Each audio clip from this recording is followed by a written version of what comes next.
Hi everyone, here we are with our next installment of Witch Bitch. Welcome.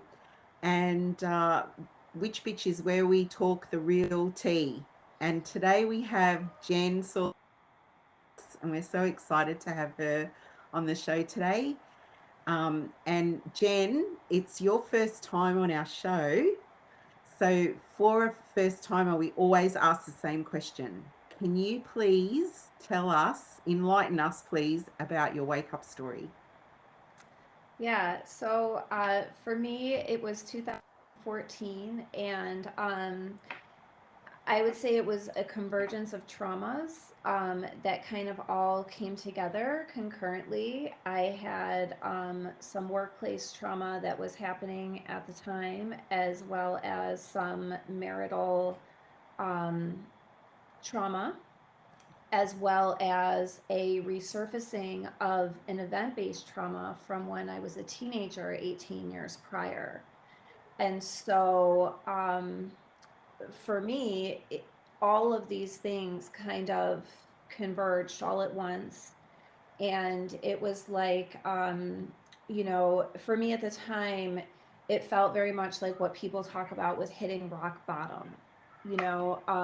And so I remember one day, there was a specific course of events that occurred, and you know, I think just concurrent with everything that was already going on in my life, um, this piece of information that I received from my ex-husband in that moment in time, it caused my heart to just shatter inside my chest. And I Mm, literally felt it just. yeah. And when I recall that moment in time, there is like an audible, like almost like a smashing sound. It's like a, and I felt the splintering. I felt it just burst. And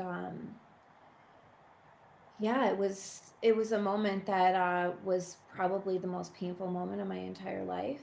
And I didn't know that I would ever recover from like the gut punching, Mm, like take your breath away type of force that it hit with. And I guess in that moment, I just knew that the marriage was no longer viable and that there was no way that I could stay in it. And so to me, it was over. And what that meant for me at the time was a great many things, because of how my life had been established to maintain that trajectory of the two of us on our life path together always. mm, And so basically, I had so much pain of how that had occurred and how everything else had kind of like concurrently come to a head, so to speak.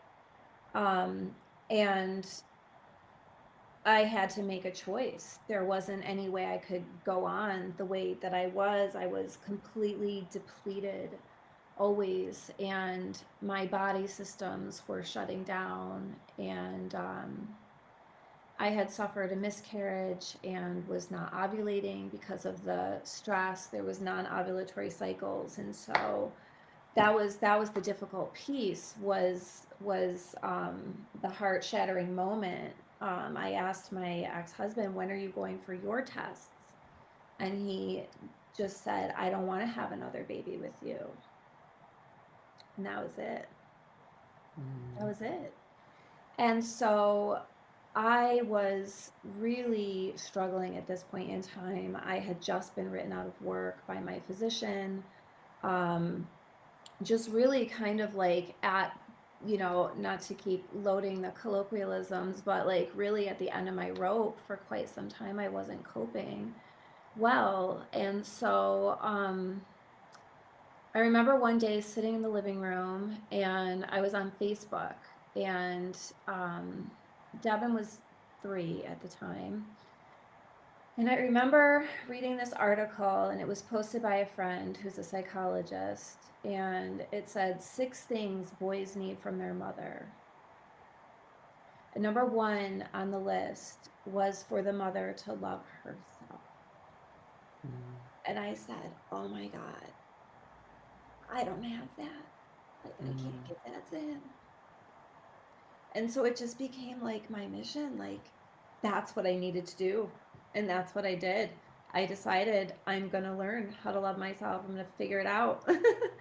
And I ended up utilizing Louise Hay's I Can Do It. It's positive affirmations. And I had the CD. I listened to it everywhere I went. And I read the book and I took notes. And I decided if that's what it took, I was gonna kind of like brainwash myself and like reprogram, and it was kind of the beginning for me. And so for me, this was kind of what led me to my life's work. It was about discovering the energy body. So during this time, like I said, I was out of work, separate from the incident in the living room with the heart shattering that was already happening. And so, anyway, I was in full mode to recover. So, like, dietary overhaul to deal with gut intestinal health issues, and workout program to, reclaim my bodily physical strength and like honor my body temple in a way that I had never like done before, because exercise was always utilized either like as a reward or a punishment. It was never Mm. just to empower or to like invigorate, and so it was just a shift. And I discovered acupuncture with the encouragement of my ex-husband. He had been recommending it for some time. So he sent me to Dr. Lee, who he's now 85, so he would have been 75 at the time. And just this little old Korean guy. He's just amazing. I love him so much. He came here in like I think 1974 or 75. He's been practicing ever since. He tells me that he's grandfathered in to use over 100 needles at a time. So you have them, up your front and down your back, in between your fingers, in between your toes, inside your ears. Like sometimes he'll stick them right here in the temples. They'll be in your head, like they're everywhere. And he told me 10 sessions, 10 sessions. You have to come for 10 sessions, and we'll see what happens. And I'm sitting there thinking to myself, "Are you kidding me, dude? That's like literally $1,000 because it's $100 per session, no insurance, no nothing." And I'm like, wow. So I go for 10 sessions and I come home and nothing's changed. Wow. And I was devastated. I was like, oh my God, you gotta be kidding me. We just spent $1,000 and nothing. It didn't work. And then I said to myself, you know what? I need to give it another try. I need to just try it again. So I go again, and sure enough, this number 11 is like the magic. And I come home from this session. First of all, I went so deep in this session, like I'd never gone before into meditative state. And then I come home and I just felt so much space in my being. And I just kept saying like, I can breathe. And I was just running around the house going, I can breathe. I can breathe. And my ex-husband, he was like, yeah, he's like, you're supposed to feel like this. This is Dr. Lee fixed your chi, dude. He's like, I've been telling you for years, your shit's all frenetic in there. He's like, you gotta like work that shit out. So sure enough, like Dr. Lee fixed my chi, and it just restored something in the energy body that had just been out of alignment, misattuned, whatever have you, from, years of just like, I mean, by this time, the stress had been chronic for Mm, years, and it was like adrenal fatigue, it was my hormones. I mean, you could tell because I was having the non-ovulatory cycles, and, mm, hair loss, and, just fatigue, all of those things that point toward where we're running our system when it's under resourced, and that was kind of what was just happening. And at the time, it was, like I said, I started down the path of like dietary change and things like that. But I was still eating like your typical American diet and wondering why I was having trouble with my gastrointestinal health. So yeah, so for me, this awakening, it opened so many doors for me to understand like how to achieve health and wellness, and it has nothing to do with what they tell you yeah. about health and wellness. And health and wellness had been a passion of mine since I was like 15, so it's not like I hadn't had the exploration into those areas with fitness and nutrition and things like that. But the thing is, I wasn't honoring what is in many ways. And so it's been for me like this evolution of how do I reinvent like my own concept of health and wellness and well-being, and cultivate wellness for myself in such a way that I can live with greater ease and more feelings of like expansion, and far less feelings of constriction and dis-ease, and also Mm. the physical bodily problems, you know so I'd be curious to hear from like you guys, like who's on your team of wellness professionals, because like I Mhm. have what I would describe, I tell people it's my team, like it's my people that I go to who support my health, and it's not Mm. the primary care physician. Yep. Yeah. Oh, I love what you just said, that you felt you needed to cultivate your your own personal plan for wellness. It was, you cultivated it for yourself. It was completely and utterly identified to you, like a fingerprint. And I love that, because I really, my part of my awakening was my father getting very sick. He had a terminal illness. He had what we call in Australia motor neurone disease, but in America it's called Lou Gehrig's disease. And that experience, watching my dad deteriorate from a healthy human to someone who couldn't move because it atrophies your muscles, and the neurons in your body don't work anymore, they don't fire anymore.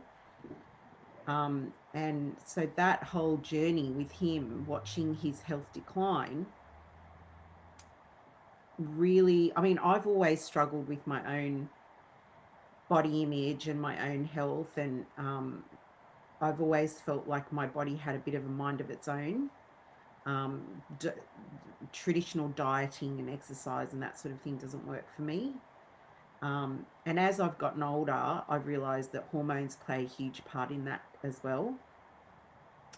So yeah, for me, that health journey, and then my dad, watching my dad deteriorate the way that I did, has brought up a lot of questions in my life about health Mm, and what it means to me and what it looks like to me. And I was very, very, very focused um, and obsessed to a point where I was becoming very unhealthy in my eating habits, in my exercising habits. Like I became obsessed with looking good and with not so much the health side of it, it was how I looked side of it.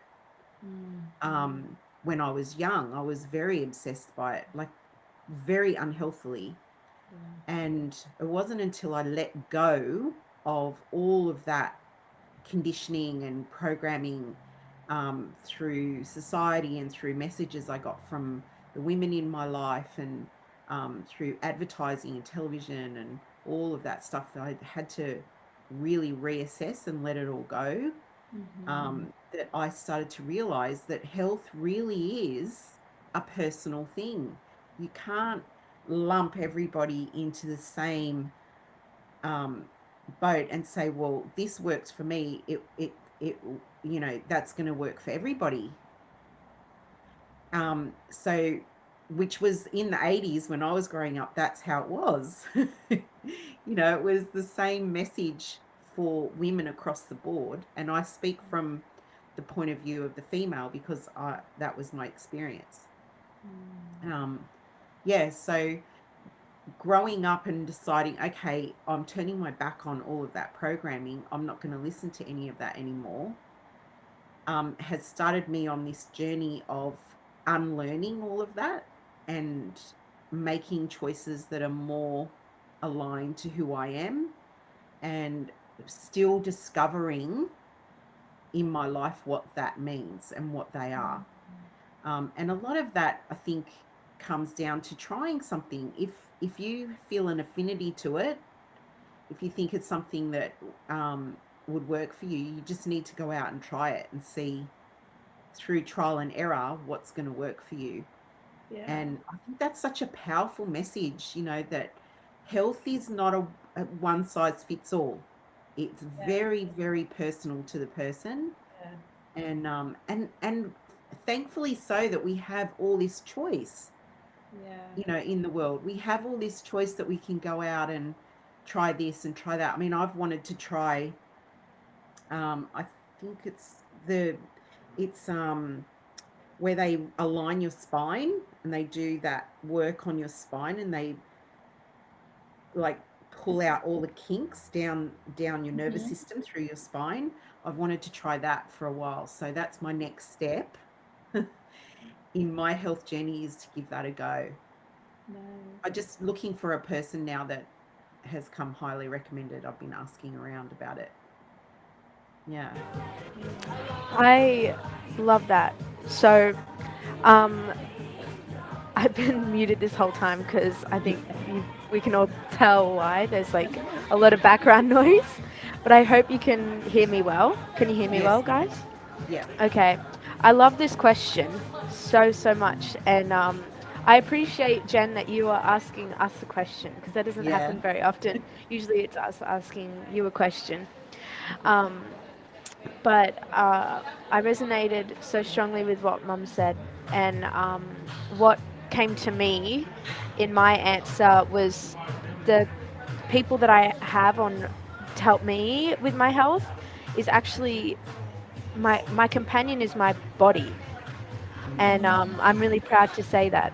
Uh, I yeah, I it took a long time to get to that point. It took about 2 years on my awakening journey of like trying to connect and be less scared and open myself up. But whenever I feel like I'm not feeling healthy and that there might be something going on, um, I talk to my body and I see if there is anything wrong, if this is just fear, if this is programming, if this is just an actual thing to place focus on. Because at the moment, I don't really have, I guess, a health guide, someone or a health master yet in my life. I have beautiful people in my life that help me with my mental health and my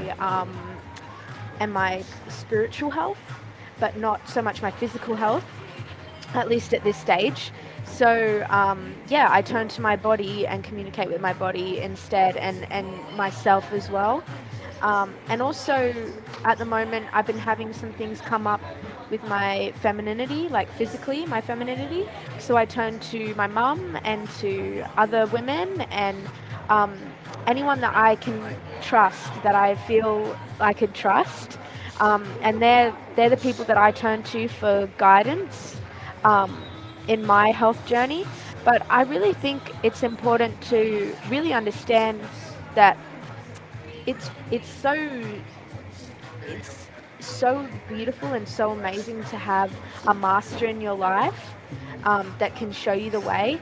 But at the same time, sometimes you have to be your own master. I think on my personal journey, for me, I have to become my own master in order to attract a master. I'm really Yeah, feeling like I that's, agree. for me personally, that is the path for me, because I am someone who does tend to, and I have done this in the past actually about my health specifically, turn to external like other people to tell me what to do, what I need, what will serve my body, and it's caused a lot of discomfort, and a lot of the time it's actually caused me more pain than if I was just to turn inward and reflect and communicate and connect with my body and ask it directly, like, hey, what do you need today? And I think also it helps that I'm quite young and I don't have any major health issues or anything like that. I'm very, very grateful for that reason as well.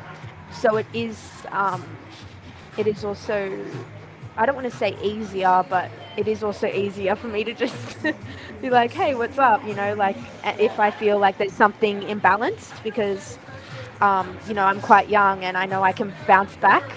So, yeah, but I grew up very scared of my body for the same reasons Mum was talking about with my grandfather, with her dad, um, with him suffering from a disease. I grew up watching him deteriorate and basically lose control and connection with his body. Like he wasn't, by the end of it, I don't really see him as a human because he didn't have the human body. Like, our body is what makes us human, right? So, um, yeah, and it freaked me out about my body and seeing that that can happen to a person. It really scared me, and I kind of thought, what if that happens to me? I don't want that to happen to me. And in that way, I kind of manifested a disconnect, and I created an aspect of what I saw in my grandfather where I wasn't connected to my body and I wasn't in my body really. I was kind of floating around somewhere, I don't know where, but um, yeah, it created a lot of disconnect. So I'm really proud and I'm really grateful to be able to say that, yeah, my body is my health master, is what helps me connect to my health. So yeah. That's beautiful. You Yeah, both shared beautiful, Juliet. so much that I could relate to, but yeah, that idea of embodiment is, I think, also for me integral to health and wellness, and that's also become such a huge component of my work and research. And that idea of utilizing our own bodies to find that healing within, and to recognize the power. And I mean, that those Louise Hay affirmations, that was really like the unlock for me. That was the access point, because I get my mind out of the way and allow my body to do its healing work naturally. I mean, these are the things that I like literally like downloaded over and over and over again. And, the hypnotherapy that I encountered after the awakening, like 2015 probably. So right around that time, I learned so much about using self hypnosis for healing, and the color visualizations and things that I learned, the techniques that I learned from my hypnotherapist, like basically as a gift. I mean, she provided me. Her name is Sharon Altman. She has a thing called Brighter Life Hypnosis, and she was local here. I don't even know if she's still working in the field, to be honest. I would not be surprised if she retired during the whole COVID thing Yeah. and whatnot. But she was just phenomenal, and she provided me with so many resources. I mean, things that she like actually had gotten as her learning tools, she passed over to me as a patient, as part of our work together to kind of give me that unlock and to provide me with the way in. And then my yoga teacher training in 2017, so I didn't like specify necessarily, but I consider 2017 to be a second awakening.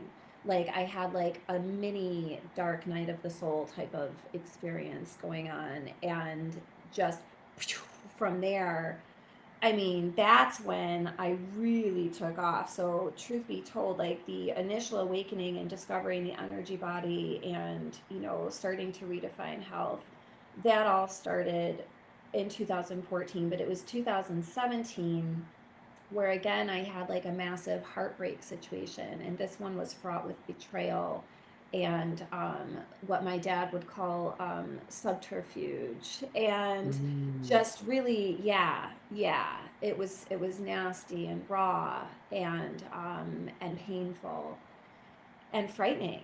I had like a whole, and that's another thing. Like I discovered that, I had had this bladder spasm issue since Devin was an infant, and I thought it was, something related to having had the pregnancy and whatnot. But no, it was a fear response. All of those years, this Wow. bladder thing was a fucking fear response. It was a fear response. And All I right, really, we swear on this show. like, I'm We sorry. swear. Oh, yeah, okay. Um, Yeah. so anyway, I realized I put two and two together that year in 2017. Oh my God. And then I look it up and of course, kidneys. And of course, that, where it Mm. is in the body and the chakras and everything. And I realized, but that's the other thing, the intricacy of how everything is so connected. And so in the work that I do now in psychotherapy, it's and in my energy healing work and my sound healing work, it's really tuning into the body felt sensations and developing awareness and attunement to what's happening with the body. And so yoga was my gift for embodiment. Yoga brought me, Julia, as you were saying, like into my body for the first Mm. time ever in my life. And it also, oh God, it also like brought me home to like my people.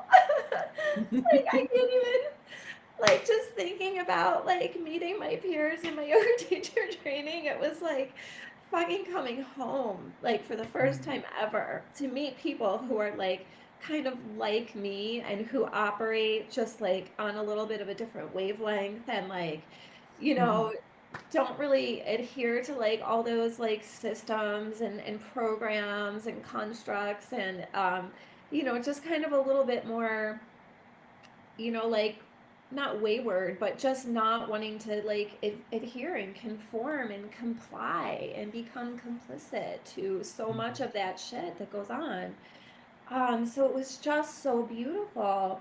And, I kind of just alluded to the idea of, my struggles with eating disorder stuff as a teen, but, I really did struggle with that. And that's another beautiful aspect of the work that I currently do. I actually work in a partial hospitalization program for people who suffer with eating disorders. And so, you know, going back to kind of like putting together the two awakenings. So 2014, finding a new way, developing an understanding of health and wellness. 2017 was choosing love over fear. Mm. 2017 was learning to open my heart. 2017 was just learning to choose love, like over and over, like no matter how much it hurts, you just fucking open that baby up again the next day and you say no, because here I am, world, and like I'm coming for you. you know and like that's what gets me through when shit gets really tough, because I had like a tumultuous year last year. Like I had uncertainty with my house, and then I didn't have a placement for my school. It was like my final semester, like the culmination of everything after 3 years, and I didn't have a place to go because of my refusal to boost. Yeah, so lost that, and that was a big choice. So you know, Julia, I can so deeply honor what you talk about of like using yourself as the master, because I'm sure you guys are familiar with Carolyn Mace, Mm. like Anatomy of the Spirit, Language of Archetypes, Sacred Contracts. Yeah, right. Oh No, my I'm not God, you familiar. guys, she's a medical intuitive that used to be a nun. And she's all about the energy body. And what she does in Anatomy of the Spirit is she connects the energy body to both Judaism and Christianity, in addition to like the Eastern, you know, constructs that we kind of know about that pertain to that. And so she kind of fuses everything together. So she uses, like, for instance, like the seven sacraments, and she goes through each energy body and how spiritually they show up in our lives. And so Anatomy of the Spirit I listened to, I think, 3 times. Such an amazing text. And then I went on to Language of Archetypes. I listened to that one twice. Mm. I've done Advanced Anatomy of the Spirit twice. And this is one of the first times I ever heard my guides. Over the last 2 years, I've been really working on developing my clairs, you know, clairsentience, clairaudience, Yeah. clairvoyance. So I don't know if you're familiar with Melinda Lopez, but she's on Facebook. She's wonderful. I was in a group with her called Nurtured Community for about a year, almost a year.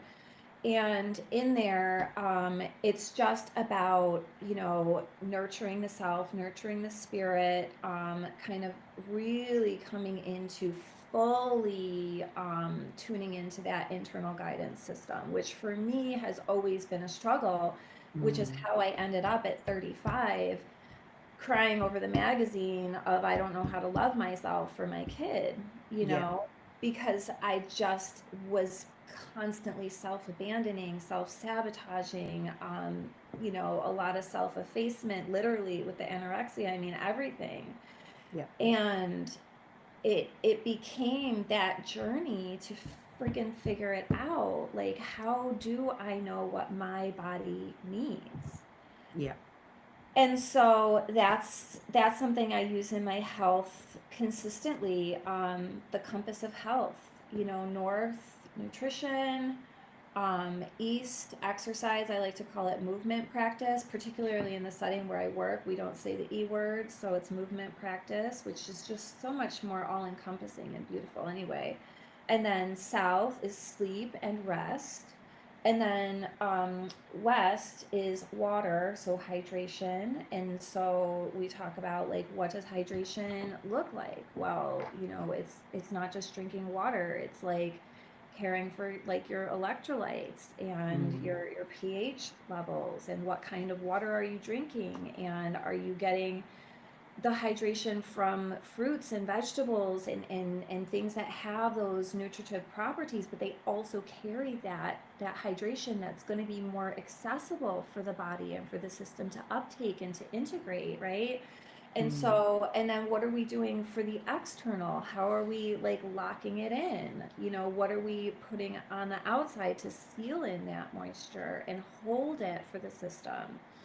And so yeah, so for my work, it's challenging as a counselor in a clinical setting because you know, my spiritual and holistic belief system is robust, and I have to adhere to certain ethics that require that I don't, you know, push my beliefs on anyone Mm. else. And so, you know, there's a bit of an art to illuminating sometimes when it comes to kind of just what are some things that are out there that are available, that are applicable, that might work, that might be helpful. And so Claudia, it kind of goes back to like what you were saying too about each person. It needs to be that prescriptive, individualized like journey Mm. to cultivate that, to discover what those things are. Um, Yeah. but it's such a passion for me, the whole concept of holistic wellness. It's my absolute dream to open my own holistic wellness center. or to create one with like-minded individuals. And I've been coming into contact with a lot of really incredible people who are in alignment with the type of team members that I include. So I do have a chiropractor. I have two acupuncturists. The guy who has the 100 needles, and then I also have somebody who does just belly acupuncture. He was an ER physician, so Western doctor. He describes himself as having left organized medicine in 1996. So he opened a practice with his wife, and they're just wonderful people. A lot of husband and wife teams in my mix. So the chiropractor, he and his wife, they have their practice together. They hooked me up with their massage therapists, who are a couple who own their practice. Um, I think that co-creative force, when you have that dynamic couple that comes from that really beautiful balance of masculine and feminine, and they're in that dance, and they're finessing it, and they're creating beautiful things in the world. And I just love that. I just think that that's like Kirsty and James, for instance. Yeah. Like, how beautiful is that? It's just gorgeous. And so that's the other thing. It's so, for me, this whole concept of wellness, that's the work that I want to bring into the world. I want to help other people to define for themselves what it is that helps them, and what it is that makes them feel well. And then again, that whole idea of expansion versus constriction. So, Jen, I have a question for you. You're on this trajectory now to this holistic health initiative and helping people find what works for them. Do you think the trajectory you were on before COVID, before that tragedy happened to you because you didn't agree with being boosted, do you think that had a direct influence on where you're going now? Do you think so? It completely changed for you. You were on one trajectory, and then afterwards you kind of had to pivot into a new direction, or No, were you always working towards this? I wouldn't say it pivoted me in a new direction. I would say it elevated me to a new level. Yeah, right. So So accelerated things for you. yeah, it really did. And it made me want to. So right now, my current passion is around the soothing and grounding of the nervous system, right? Yeah. So I've always been passionate about that through yoga, up-regulating the parasympathetic nervous system, which is our rest and digest, down-regulating the sympathetic, which is our fight or flight, integrating the two hemispheres of the brain. But now that I've discovered the sound healing modality, it's into the realms of, shifting brainwave states, and it's into Mm, the realms of, just really activating, toning the vagus nerve. It's into the realms of just really promoting that regulation through the body felt awareness and sensation. That is what is that driving force of what do I need, what do I need, what do I need. That is mm, what brings and promotes that balance and harmony, which constitutes health and wholeness and well-being and wellness, right? So it's all connected. And I forget where I was going with this. so I just asked Yeah, you, all excited. how did it affect you? Like, Oh, the was whole it, COVID yeah, situation. Oh yeah, yeah, because it made me realize, like, first of all, uh, I got those fucking vaccines because I yeah, right, thought I didn't have a choice. yeah, And so that for me is the gift. And so I always look for what is the universal truth. I used to call it lessons, but now I more so relate it as like truth or wisdom. Like, what is about that? Like, what, let's distill this essence. Like, what is, you Mm. know? And then the other piece of that is, you know, I think during the whole COVID thing, it made me realize, like, what am I doing to my body? And it's not just letting somebody else dictate, thinking that I don't have a choice, thinking that it's the only way, thinking that they are going to take from me what I've worked so hard for, Mm. and I can't let them, and all of that. It was just an illusion. It really was. And so for me, you know, one of the first times I heard my guides was getting the Sacred Contracts book, which is a story probably for another time. But another time that I heard my guides, and it was one of those big life pivoting moments, was I was out for a run, and I was thinking about the whole vaccine thing, and I'm like, oh my God, I shouldn't have done that. Oh my God, I can't believe I did that. And I was having like a spiritual crisis over having gotten these vaccines that I knew damn well I didn't want in my body. Yeah. And it was really distressing. And so I'm on the run and I'm like ruminating on this, right? And I'm like, oh my God, how could I have? Oh my God, oh my, you know? And all of a sudden, I just hear, that's not what is. Like, you always have a choice. Yeah. And I'm like, oh my God. And it was God speaking to me. And he said, you always have a choice. And then I heard my own voice like whisper, like, I always have a choice. And then I heard the voice again, there's always a choice. You Mm. always have a choice. And that, like, really kind of cemented the new pieces of work that I've been integrating from the body of work of Carolyn Mace, which is kind of how she initiates that advanced anatomy of the spirit. It opens with, hey buddy, I'm here to tell you it's all about exercising your personal choice. And if you Yeah. choose not to, and if you abdicate your personal power, you will suffer, and you will be sorry, and people will lose out on your gifts that you came here to share with the world. Yeah. And so that's kind of like her in a nutshell, like the philosophy. And what she does with that is she utilizes it to be like a Dr. House of the spiritual community. So she Yeah. is a diagnostician.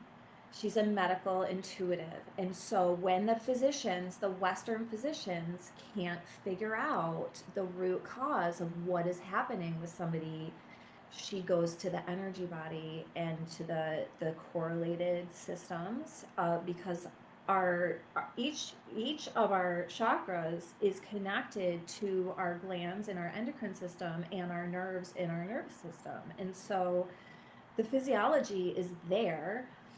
And so that's how I can kind of get around that clinical terrain, you know, with when I'm talking about the energy body and I'm relating this content and this information about what each center is responsible for and how it correlates to our mental and emotional and spiritual and physical health. I can link it now to the physiology. um, but it kind of was her work that has inspired me to get to the Mm. level where I feel comfortable and confident enough to do that. And, you know, I go to my job, and they give me the most beautiful feedback for the work that I do and the perspective that I bring to that setting, because it's not your typical perspective. It's not the typical experiences that the people would have. You know, like, I had my sound event last week, and I had these two big, beautiful bowls, and I asked my boss, could I bring them in for our staff meeting at the end and do like a show and tell? And she's like, sure. So I brought them in and I did a little show and tell, and then I used them at the group that I facilitated that day. And, you know, and these are things that I get to do. I get to teach yoga at my job. You know, I get to bring the sound equipment into that yoga and hear them all week long being like, Soundbath, when are you coming back?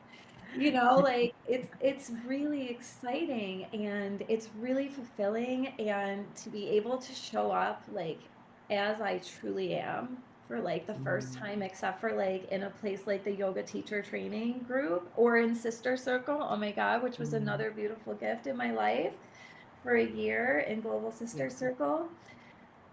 You know, but now that's who I am at work, you know. And I went to the staff party and people are like, oh my God, we love hearing you talk about your work with your patients. Like my boss's boss was like, I love hearing you talk about your work.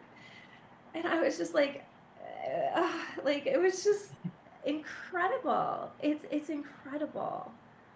Yeah, I love that when we are aligned with our dharma, our purpose, it's like an arrow that gets through all the conventions of this world that have been put in place, all the levels of society and the block, like the purposeful blocks that have been put in place to get through those levels. And I really believe that when we are in alignment with our purpose, those blocks just disappear. They don't exist anymore. Because when we witness someone who is in complete rapture with themselves and with the work that they're doing and what they're bringing to the world, that when we witness that, that pierces everything. It really, because there's something inside us as humans that recognize it, and we get inspired by it, and we see that person is really happy. We can recognize it straight away. That person is really happy. They're really in alignment with themselves. They're living their best life. And when we recognize that, it brings joy. Like when you see someone in joy, you feel that joy as well. And that's why I think it's like an arrow through all of those um, I don't know how to describe it, like all the programs that we've been Yeah. um, taught through our lives to say, like, that doubt that you see, Yeah. that you have in your head, the doubt, yeah, that I'm picturing says, the oh, piercing. yeah, Yeah. yeah. It pierces all of that. The doubt goes away. The programs shut down. We start to kind of recognize the joy that we're seeing in that person because it's real. And that is so healing. Like that in itself, Jen, that you're bringing to the world, that in itself is so healing to Yeah. see in another person. I call And it like the becoming, yeah, like becoming like who you truly are. yes, yeah. And it's a living example of, that's where I want that for myself. You're a living example of that. Yeah. It's so beautiful to hear you speak, Jen. This is like exactly today. Um, like seriously, I came into the show having just like I flew from Sydney 2 hours on a plane, or 1.5 hours on a plane, and then met up with my friends, and then I'd just gotten back to where I'm staying, and then I had to drop all my stuff, grab my laptop and my backpack, and then I ran to the library, and then the library was closed, and then I'm like, oh, now I have to run all the way back and find somewhere with internet. So then I ran all the way back, and I was like, I got here, and I was like, oh my god, and this whole time I've just literally sat here gaining so much from you and what you've shared so far, and it's been so healing, like to just have the space to just like the way that I'm recovering from today is literally just listening to you and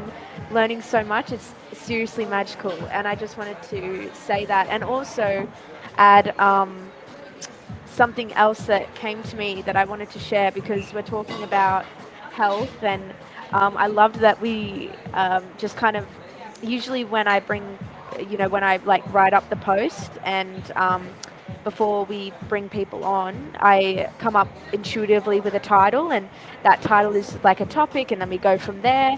But this time I was like, no, I don't feel that. Let's just like leave it up to whatever comes up.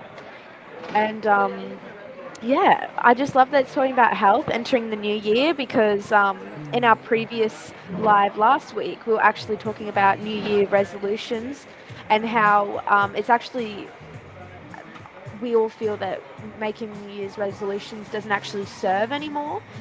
And the way that we're talking about health is not, it's not about, oh, let's start fresh with this new year, let's make it all happen now, like let's all make it happen on the 1st of January. It's like, no, let's just, this is the journey, and the journey is up and down, and I mean, it requires commitment, but it also requires you to, you know, go in a downward spiral sometimes, and it's different for everyone. And I think just talking about health in this way is so important as we're entering the new year, because it's such like, when you think about New Year's resolutions, like it's all about health most of the time. Like, I'm gonna start running every day, or I'm gonna lose this amount of weight, and I'm gonna get my, you know, the body of my dreams. And like, it's so focused on the external and on our physical bodies and not actual health. And so I think it's so beautiful to be placing like actual health as a focus right now. And a big thing that I heard the other day is a quote about fear, and it goes so well for me because when I think about wanting to make my body look a certain way, or change my body in a certain way, or do exercise for the purpose of losing weight, it obviously comes from a fear of rejection from others, from society, from a fear of my own body and a fear of myself. And there's this fear, there's this quote about fear, and it's meet fear's bluff. And I just thought it was so like empowering to hear that, because fear's just bluffing all the fucking time. Like, it never speaks a word of truth. It never speaks a word of truth. And it's always making all these huge bluffs, and you never feel like it's a bluff, but it is. It's always, you know. And so instead of hearing fear's voice and fear saying, oh, if you do this you'll die, or if you do this you'll, you know, you'll end up homeless, or, you know, if you do this, if you don't lose weight, or if you don't start getting your exercise in check this year, you're going to be rejected by all of society, or whatever story you're telling yourself, just like meet that bluff and be like, how about I just take this journey where I want it to go? And a lot of the time it's by mastering, becoming the master of your own being through yoga. I love yoga as well. Through, there's so many ways. And I think we were talking about this a bit before, like Mum was saying, when you start your health journey, you naturally like feel called to a avenue or a way to heal yourself. And I think when we start to trust that and act in that, that's our body or our intuition telling us what we need. Like, because there's so much out there. If you're feeling a resonance to a certain aspect of this, and maybe you try it and you don't like it, but you will still receive what you need out of it. There's a reason for you feeling called. And yoga is that for me as well. Like, I love yoga. I do it all the time. I actually want to do yoga teacher training at some point in my life. And yeah, I literally, like, I have 2 rooms. So I'm currently living in a tent and I have 2 rooms in my tent. And one is like my bedroom, and then the second room I call my yoga studio, because I can stand up in my tent, and it's got like a yoga mat, and I do my morning yoga in there. So I like to say I have a yoga studio.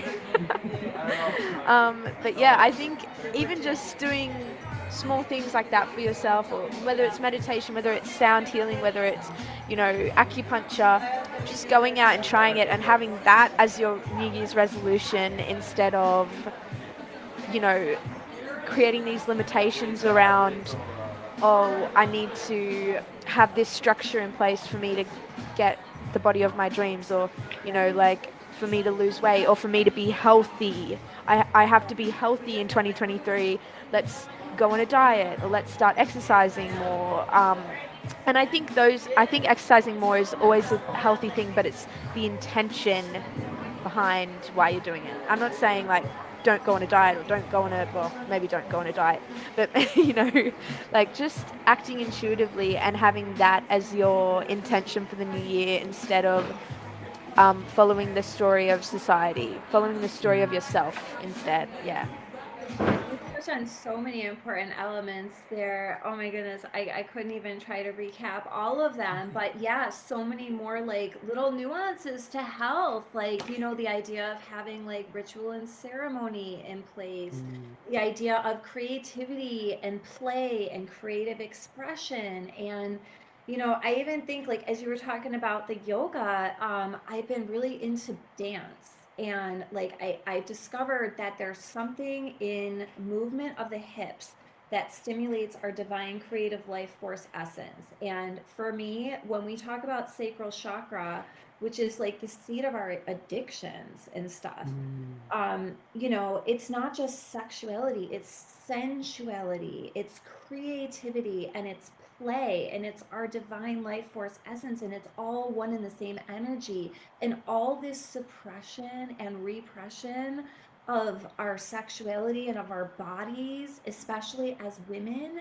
especially from those conditions that cause eating disorders and the like to thrive.